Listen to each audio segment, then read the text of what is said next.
Hello guys, আমি এখন যাইলাম সাউথহ্যাম্পটনের Weston একটা জায়গা যেটা সাউথহ্যাম্পটন সিটি সেন্টার থাকি একটু ভিতরে। সো দেখতে পারা বর্তমানে আমি সাউথহ্যাম্পটন স্ট্রিট থাকি বার হইছি একটু বারগেট এন্ড ইটটা ক্রস করিয়া দেন আমি গেলাম রিভারের ঠিক উপরে। আমি রিভার ক্রস করলাম, ব্রিজের উপরে আছি এন্ড অ্যামেজিং লোকেশন, বিউটিফুল। আপনারা যে বাজার আছেন যারা সাউথহ্যাম্পটনের বারাত এখন অন্যান্য সিটিত আপনারা ট্রাই করবা, আওয়ার দেখবা, ভেরি নাইস, এনজয় করবা। অলরেডি কিন্তু আমি বাস থাকি লামি গেছি এন্ড বাস থাকি লামার পরে আমি এখানে রাইডার বাচ্চান্তর খেলার অর্থাৎ আমি গিয়া উঠছি, একটু টাইম স্পেন্ড করলাম, ভালো লাগে। বাক্কা দিন পরে ডে অফ পাইছি, এনজয় করলাম, ভালো লাগে। সকিরে লিয়া গেলাম কি ওয়েস্টনের ঠিক যে মেইন জায়গা স্পট যেখানে আমরা আইতাম আসলাম, ওখানে দেখতে পারা এখানে মানে যাত্রী চাউনি জেলা আমরা বাংলাদেশও ওলান আর কি টুরিস্ট সকল বওয়ার দায় রইতা কি বাসার দায় এখানেও একটা স্থলের মতন করা হয়েছে।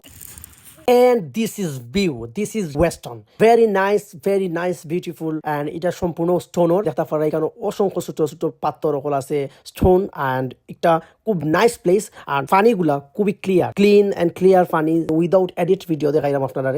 সাউথহ্যাম্পটনের মাঝে অত সুন্দর একটা জায়গা আপনারা নাইলে মিস করবা। ভিউ এখানে বড় বড় শিপ আছে। আপনারা যারা খান্দা খাসায় আছেন সাউথহ্যাম্পটন থাকি একটু দূরে অথবা খান্দাত পোস্টমাউথ আপনারা চাইলে কিন্তু ইজিলি এখানে আইতে পারবা। ই সামারও একটা বেস্ট প্লেস আইল গিয়া, এখানে আইয়া আপনার এনজয় করতা। অবশ্যই এখানে একটা কথা কই, এখানে কিন্তু আপনি সব পাইতা নাই, কোনো স্টল দোকান কিছু পাইতা নাই। একটু লাগে একটা ভিলেজ, সো এখানে কিচ্ছু নাই। জাস্ট হইল আপনি আইবা, একটা নিরিবিলি টাইম স্পেন্ড করবা, পারলে একটা বারবিকিউ পার্টি করতে পারেন, ফ্যামিলি লইয়া গেট টুগেদার করতে পারেন, দ্যাটস ইট। এন্ড এখানে অনেক ক্যারাবানো আইয়া মানুষ থাকে, এখানে অনেক মানুষ দূর দূরান্ত থেকে আইয়া থাকে। সো যারা ভ্রমণ পিপাসু আছেন, যারা ট্রাভেলার আছেন, যারা আসলে টুরিস্ট, তারা আসলে তারা আউকা আইয়া দেখুকা। আই হোপ আপনার ভালো লাগবে। এন্ড ভিডিওটা শেষ পর্যন্ত দেখার দায়। Thank you so much. Tata, good bye, আল্লাহ হাফিজ।